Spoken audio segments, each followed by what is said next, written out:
Today is July the 6th and my motorbike is still on the stands. These two are the reason for that. Today we are going to replace the timing belt on a Ducati Testastretta. Step 1. Create access to the belt. Apparently I need to convince Lick to have his nap somewhere else. First I removed the side fairing. Next I took off the seat, which is secured by two hidden screws. And finally I detached that fairing that, how do you call this part? Maybe undertail? Let me know if you know it in the comments. Of course, we made the same job exactly on both sides of the bike. So far we have removed all these screws, but apparently to make it is sufficient to have a 3 and 4 millimeter Allen key. Not too bad. We made all this job just to get access to these covers, horizontal, and this is the vertical one. But you see, to access to the vertical one will be best if we lift up a bit even the fuel tank. To lift up the fuel tank, we have to remove this screw that is 6 millimeter Allen key. Easier done than said. Now we can finally remove the screws that hold the covers in place. You can easily understand that this is a Ducati because even on the screw that are securing the covers, you can see hopefully that there is Loctite. Few more screws, including loosening the exhaust valve actuator, and we are all set. Before replacing the belt, I think it's worth to measure the frequency about how they are tensioned right now. And I feel they are a bit loose, especially the vertical one, but let's measure it. Now I will be silent and take the measurement. It's worth mentioning that these belts are 5 years old and have only 2000 kilometers on them.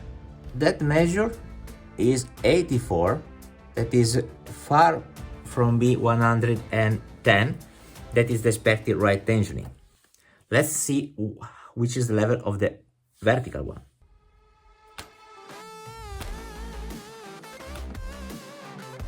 The vertical one is 56, and even just by moving it, I can see that it is very loose. Step number 2. The plan. Plan is rather simple. I'm on a budget, so the goal is not to adjust the timing, but simply to replace the belts, assuming that the current setup is correct. Maybe this is not the ideal approach, but at least permit me to save some money on special tools that can cost a couple of €100 at least. I hope that makes sense to you too. What I've decided to do is to mark not only the teeth, but also the, if I may call them, the holes. So basically I have two signs on the belt that tell me the two teeth that have to go into this position. And I made this for all the three, let me say, spots. On this one we have also the crankcase position eventually, and same I did also here.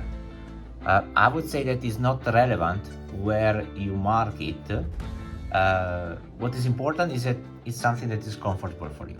And the idea is I will remove the belt, I will transfer the marks on the new belt, and then I simply install the belt. To remove the belt is pretty easy.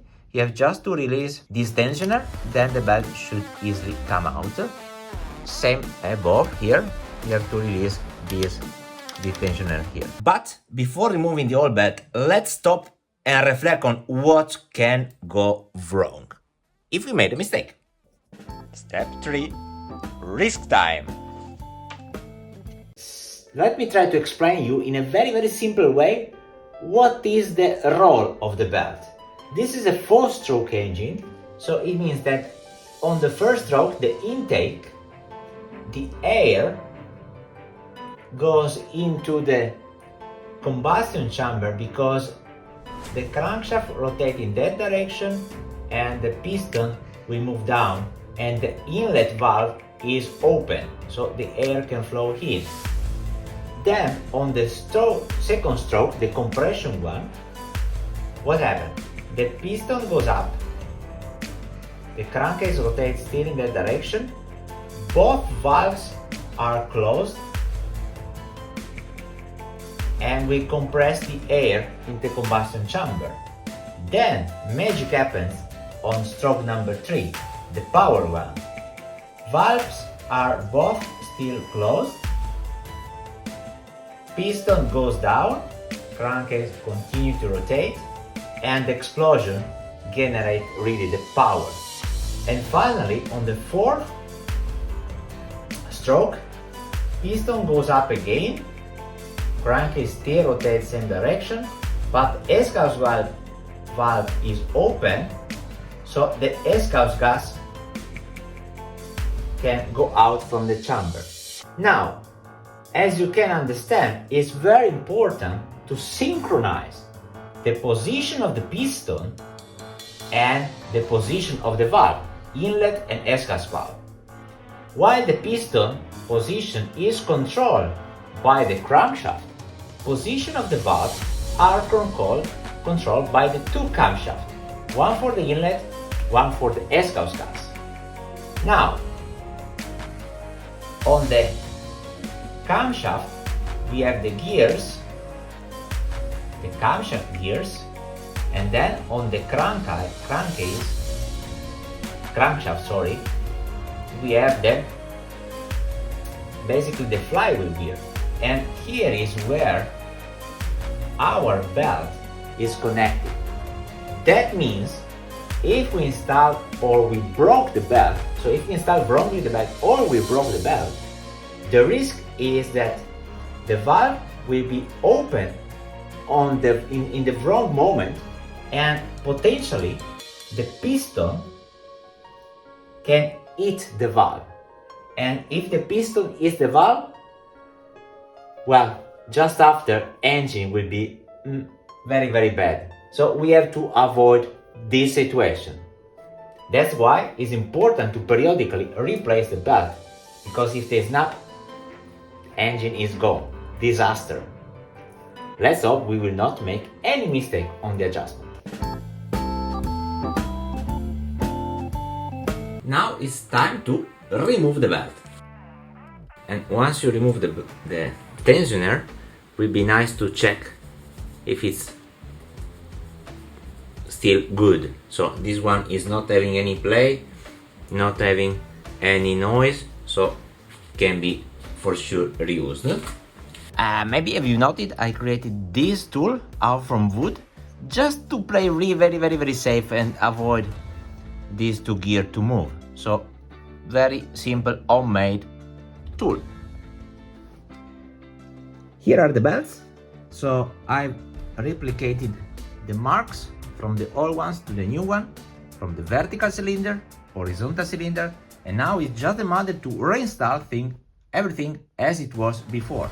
And if you wonder if the belt is having a direction, I don't believe so. I think they are exactly symmetrical one, but eventually we will keep the Ducati name in this readable position. So this part is going to be the outer part, so the one that you will face. I hope you can see that our primary scope is to secure the teeth are fitting exactly in the position they were fitting before we remove it. Before continuing and reinstalling the tensioner, be aware of this washer, because this is not symmetrical, so it's not simply a flat washer. So you have this area where I hope you can see these graves here, and this is the outer area. So it means this is the area that you have to face. They are made in order to secure a proper tightening and that this bolt will not get loose after a while. Finally, same procedure also for the other one. Let's double check that all the marks are in the right position. And this is it. So now it's just a matter to adjust the tightening of the belt with the proper frequency. Ducati says that the perfect tightening of this belt is 110 Hertz plus minus 5. So it means we should adjust it in a range between 105 and 115. But we will do our best to stay at 110. And to adjust the tightening, you need a 26 wrench. And to adjust it, you see this hexagon here, this dark one, you have to put your wrench over there. Hopefully you can see, you can adjust the tensioning of the belt. And just after, by using the mobile and the frequency meter, we will adjust it. So now I will do first, I will adjust it according to my feeling and touch, and then we will check with the frequency meter if I was very bad or almost good. Let's see. At this very moment, I made a mistake. A real beginner mistake.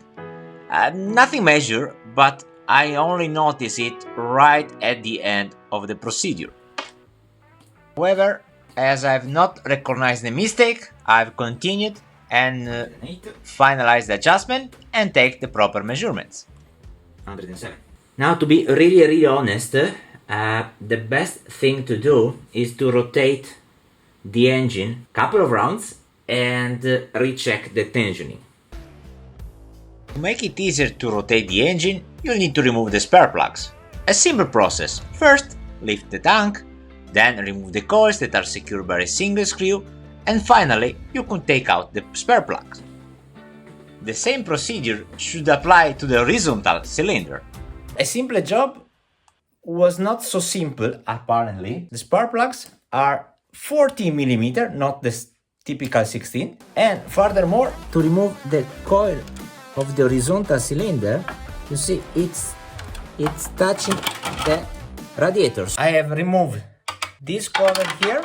I have removed the bolt that was securing the lower fixing bracket of the radiator. I have loosened the bolt on the upper bracket of the radiator with the hope that by flipping a bit the radiator from the front to the front, I would be able to extract the coil. But nothing is simple as it is.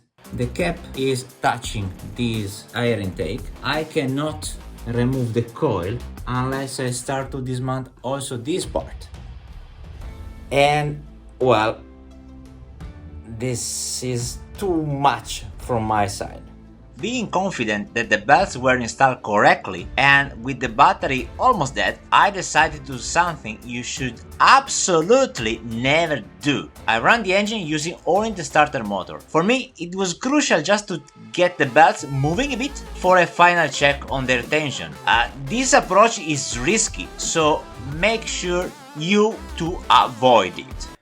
Maybe you have noticed that the marks are not matching anymore, but frankly speaking, I'm not afraid of it. It's normal because it's a 4-stroke engine, so every turn of the crankcase, it means that this is doing half turn, so the camshaft are doing half turn. So I need to have 2 turns of the crankcase to have 1 full turn of the camshaft gear. And on top of this, the number of teeth of the chain compared to the number of teeth of the gears are let's say having different ratios, so it's natural that it's not matching. So however, I'm not worried about it. I've turned the engine not to secure that the marks are correct. I've just turned the engine to let the belt to move a bit, get a bit of belt adjust between the teeth, and now to check once more if the tension is the correct one. Simple as it is.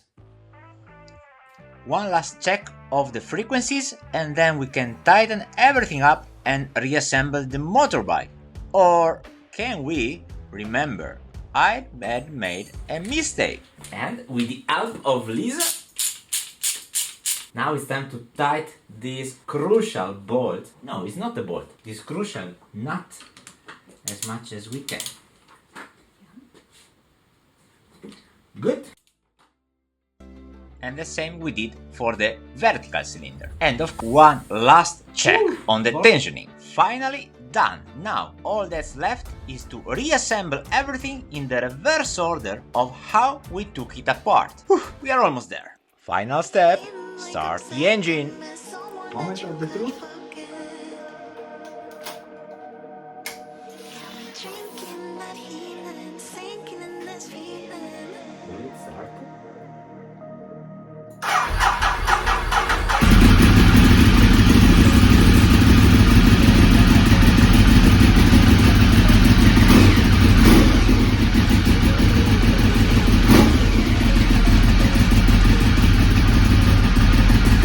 Hold a second, there is one more thing. One important aspect that I forgot to mention you is on which direction you have to tighten the tensioner. You have to go counterclockwise, otherwise don't be too much worried. If you go on the opposite side, you will not be able to install anymore the cover because they will be impacting on the tensioner. I guess you figured out what mistake I made. Well, see you in the next video and don't forget to subscribe if you don't want to miss it. Ciao ciao! Holding in my breath just to see if I can find you. Don't forget it, counterclockwise.